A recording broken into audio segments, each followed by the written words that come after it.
Hello everybody, welcome to the bad side of the internet. My name is Friday and I am doing a little bit of a recap on what's happened in Wynonna Earp Season 3 so far. So we're up to 05 at the moment. I just did a little video, I'll leave the link in the description of my review of 05. It's a very good episode, but as you guys probably know, I didn't do a review of episode 2 to 4 because I watched the first one and it was very good and I was very excited, and then the second one came out and dolls died. Spoilers! Dolls died. And I don't know. I didn't really know how to do a review of it without just telling the writers to go fuck themselves. And that didn't seem like a good idea.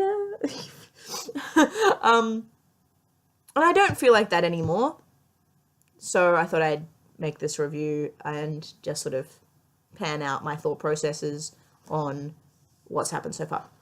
So I'll start at the beginning. 402, dolls. It's annoying though, because now forever 402 will always be the episode that dolls died, which he only died in the last 5 seconds of it, pretty much. And while it was a really big impact, it was really important, the rest of that episode was really, really good. So a lot of people don't talk about it. A lot of people don't talk about the start of that episode because it's just the episode that dolls died in. It's like, no. They actually had a lot of really good acting and a lot of really good direction and story, and all of that stuff with Mama being in Wynonna's head was just such a good plot device. Such a good way of getting inside Wynonna's head and showing it without having this, like, it was just a really good plot device.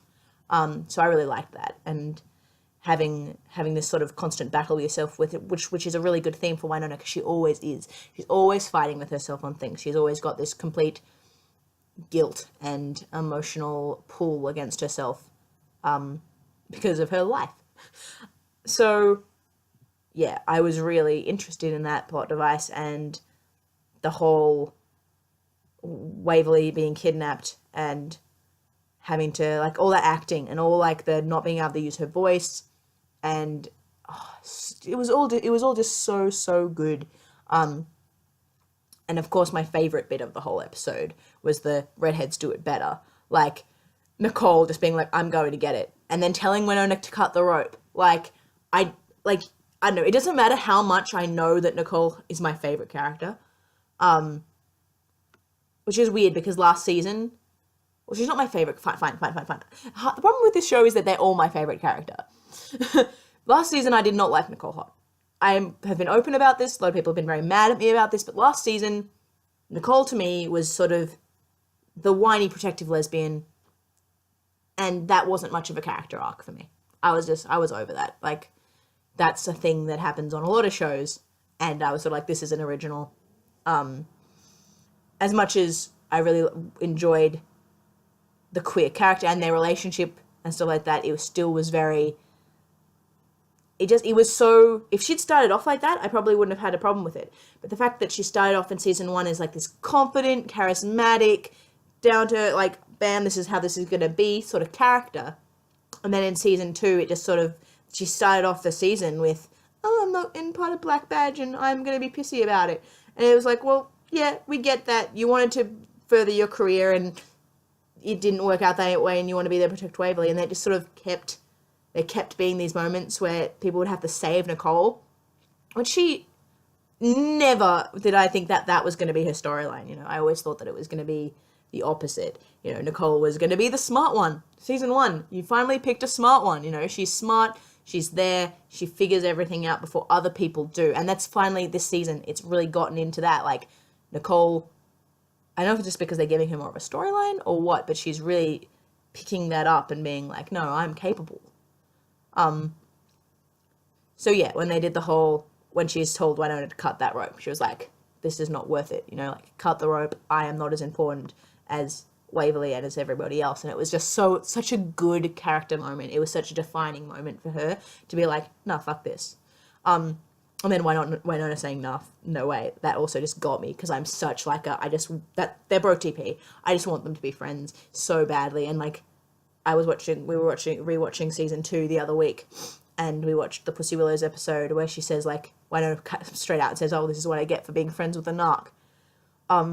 It's like, yeah, you are friends. You do care about each other. You do have each other's backs. And that whole scene, like, when Waverly finds out about, like, Wynonna knowing about Mama, and then later she, like, runs off to Dolls and gets comfort and stuff.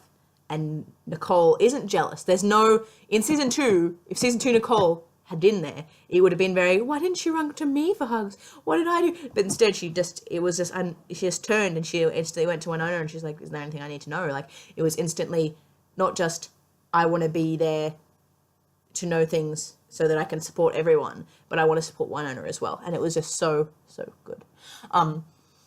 Yeah, so that whole thing was so good, got me so good, and then then the end of the episode, and then lots of crying from me. That was pretty much how I felt about that whole episode. Then the next episode, of course, is the funeral episode, which was so well done. I probably lost my shit on Twitter for a fair while, just being like, oh my god, because just the whole, it was so well done. Even when they're bringing in guest characters, it didn't seem stilted. It didn't seem like there was, like, a cog thrown in the works sort of thing. Like, he came in, he did his thing. I can't believe he hurt Jeremy, though. No, do not hurt Jeremy. He is the baby boy of us. He does not... I want to know more about him, actually, too. That's really pissing me off, about his groin. What's going on there, guys? Like... But, yeah, so the funeral episode... I don't know, I think it speaks for itself, really. There's not much to say about it other than it's a very, very good episode. I really loved the Nicole breaking down scene, which a lot of people did, and I think it's just good to watch her be emotional but not fragile sort of feeling. Like, she wasn't, I don't know, to me it didn't feel like she was like, oh, I am so broken, help me. It seemed like I wanted to save this person and I couldn't save them, and it just feels like it's all her fault because she puts it all on herself, you know. And it was really good to have Waverly there, and Waverly, when she said, like, she sort of, that parallel where she turned and she was like, we can find out more, which was exactly like when Waverly was an Earp and she had to be like, help me and Nicole, and, you know, we can find out more. It was really good parallel shift, really well done. But yeah, no, and fucking Cat Burrell, man, like, those tears, they were good. That was some good crying, I must say. I have not seen such legitimately good crying in a while on television, like good television. That was nice. I was just like, she got me a little bit. Like, I don't cry usually, but she got me. And jealous Waverly, I'm here for jealous Waverly. We saw jealous Waverly it's episode 5 as well, and I was just like, yes. Jealous Waverly with the whole, you called her hot twice now. I was just like, yes she has. Be mad about it, but also don't be mad about it. Also do, because it's cute as hell. We got a little more hints on, like, what Waverly might be with the tarot cards and stuff like that. It was all very, very good. Very, very intense, though, the actual funeral. Everyone has, like, everyone I know, at least, had a different bit that they choked up on during the funeral scene. I choked up with the saluting. That got me real hard. Erin, I think the mug really got her. And we both just lost our shit with the necklace, because it was always their thing. And I was just like, can't handle this. This is not okay. But yes, very good episode. The next episode, though, I don't know. I have a lot of trouble remembering what happened in it, because my brain is so full of everything else that's happened. But it did have a lot of good moments. I wrote a list because I was scared that I wouldn't be able to remember what happened in it. But yeah, it was mostly based around Mama being in prison, right? And the whole, like, demon problem. And everyone being very confused about whether she was going to try to kill Waverly and all that. But the bits that I took out of the whole thing the most were the Nicole storyline with the Randy being completely tired, Nedley just being like, I can't do this anymore, and Wynonna being like, well, maybe, you should pass it off to somebody else, sort of thing. Which I'm a bit dubious about. Like, it would be very cool if she was sheriff. Like, do not blame. I do not like. I would be happy for her to be sheriff. It just sort of it seems a bit soon. But then again, like, you can't really tell with shows if they're gonna last long enough. So I don't know. They're probably just trying to plan as fast as they can, sort of thing. Like, put it in people's minds sooner rather than later. And it would be, of course, very good for the Scooby Gang to actually have an authority figure, like an authority within, like, the normal community, so that they can get things done, which was the whole point of, like, saying it. And so it would be very useful. It's just, I think it might throw the power dynamics a bit, which would be very interesting, to be like, well, if Nicole's actually the sheriff of the town, that's a little bit of a time constraint for her. Like, she's got a full-time, very important job that she might not be able to Scooby as much. And 2, she would definitely have the authority over Wynonna in a lot of situations. But then again, I think Wynonna wouldn't actually have that much of a problem with that. Because remember, in the funeral episode, the first person she asked what they should do next was Nicole. She just went, hot, what do I do? Like, it was just instinctively perfect.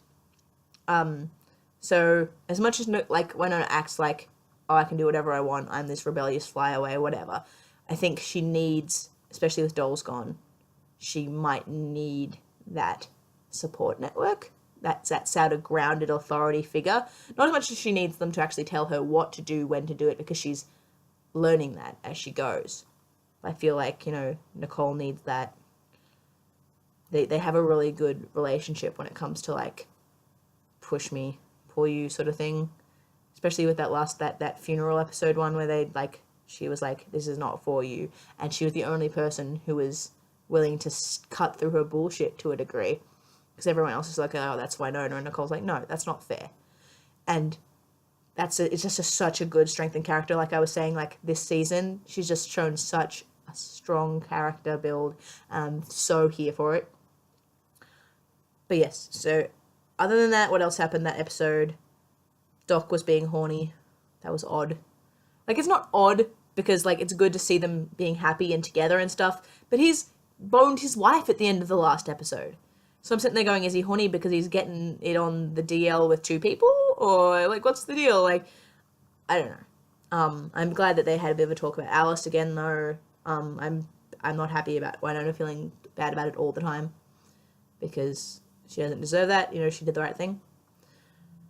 But I suppose that's just how psychology works, though. That's going to keep coming around, no matter what happens. Robin was introduced, and I'm here for that. I don't know if he'll be a long-term love interest, because everything that the actors have said specifically haven't said anything about him being long-term. I think Varun said he'll have had sex 2.5 times by the end of the season. So, as much as I ship it, and I really want him to have a love interest, and I want him to be happy, I don't know if he'll be long-term, especially with his whole, like, coughing up of dirt problem and the fact that he was stolen by a vine at the end of that episode. So, we don't know exactly what's going to happen there. I am totally here for it, though. It's weird that, like, because to me, right, they're all queer. So people are like, oh yeah, they outnumber the straights. And I'm like, none of the straights are straight. Like, Wynonna is bi as hell. Doc is bi as hell. Like, Mercedes is bi as hell. Rosita is bi as hell. I can't think of any straight characters, guys. Like, they're all queer. It's just like, but yes, there's so much stuff going on, and it's great because you could just talk about it for ages, which is what I'm doing right now, and I'm sorry. But yeah, I think episode 4 was just sort of like a culmination, pulling everything together episode. Nicole threw the ring into the woods, which is not the smartest idea. Like, I love her, but no, like this is very important, and kept a widow very, very strong for a very small amount of time. But you know what? Whatever. We don't need that. At least we know that it came back to her this episode. But now Doc has it, so I don't know what the deal is with that. Everyone's wondering what the deal is with that, but I am a little bit concerned about, I don't know if I'd say concerned, but like the fact that they met Robin in the woods and then Waverly didn't introduce Nicole as her girlfriend. Plus, like, if she knew he was gay, wouldn't that be like the first thing you'd say? And like the whole like unicorn thing was really cute. I loved that scene where it was her and Jeremy being like, no, you know, like he could be gay, you could have a love interest, it would be great. And the whole like, sorry, there's just one of my hairs that is doing like something really fucking strange and I can't make it stay down. I'm sorry. Now I'm just fucking gone because I got distracted by my hair. The scene with Waverly, yeah. And I don't know, there's a lot of love there. Their relationship is doing really, really well, really, really healthy, really, really connected and shiny and beautiful and everything's great. But there just seems to be a little bit of a, I don't know, a little bit of like a pull there. And I don't really know if that's going to get resolved or if that's just tension. You know, like I don't know what they're trying to do there. But yeah, those are my thoughts on 2 to 4. I just did my 1 on 5, and then I'm tempted to do another video on like my theories about everything that's going on. I think I pretty much talked it through. I probably shouldn't do another video because as much as I love talking about Wynonna, I probably should stop. I've been talking to the girlfriend about it for like ever, and she watches it with me, and I still have to talk to her about it because, you know, sat in the car yesterday, and I just like we like literally stopped, turned the car off, and I sat there for like 10 minutes being like, but what and how and what's going on with this and what do you think about such and such and all of this stuff, because I don't know, like I had to literally pause the TV so many times last night when watching 05. I had to like just pause it and go, no, I can't watch this. There's something about people torturing Waverly that's just like, I think it was supposed to make everyone very uncomfortable. But there was just, especially the reenacting of the first time they met scene with the smile and wave and everything. I was just literally like, pause, pause, I can't do this, I can't watch this. And then, yeah, she did exactly what everyone else wanted her to do and slapped the shit out of Lauren, which is exactly what she should have done. So that's as much as I feel for Jolene, like, and I think that was a really good move for them with 05. They humanized the villain, which is really hard to do, especially because the villain isn't human at all and is a complete demon and is evil by design. Like, she is the darkness to Waverly's light, so therefore she's got to be evil as hell. But they still had the ability to humanize her, which, like, props to the writers. Like, I still feel bad for her. You still feel bad for Jolene, even though she's evil. She's the definition of bad, but you can understand why, and you can sort of see your way through that awful exterior and what she's done to everybody and sort of understand why she would do such a thing. Good writing, guys. That's all I have to say. But yes, I will be back next week. I won't just do this again because this was dumb having to like go through every episode, and mostly because there's just too many things in one episode for me to try and do this fast. So I will start doing properly again, do proper reviews, proper theory talk, and everything like that as of next week when 06 comes out, which is going to be the Christmas episode, and everyone's very excited, especially because apparently there's going to be a Way Hot Lap Dance, but I think people might just be losing their minds a little bit. Like, it seems, I don't know, like, I feel like it's like, it would be too good to be true in a way. I don't know, I just settle for an actual sex scene. And not like a sex scene, but like, not porn, not like Orange is the New Black style or anything like that. I just settle for like the same amount of sex scene that a cishet couple would get. You know, like that's what I need in my life. Yes, I'll be back next week, and until then, stay cool.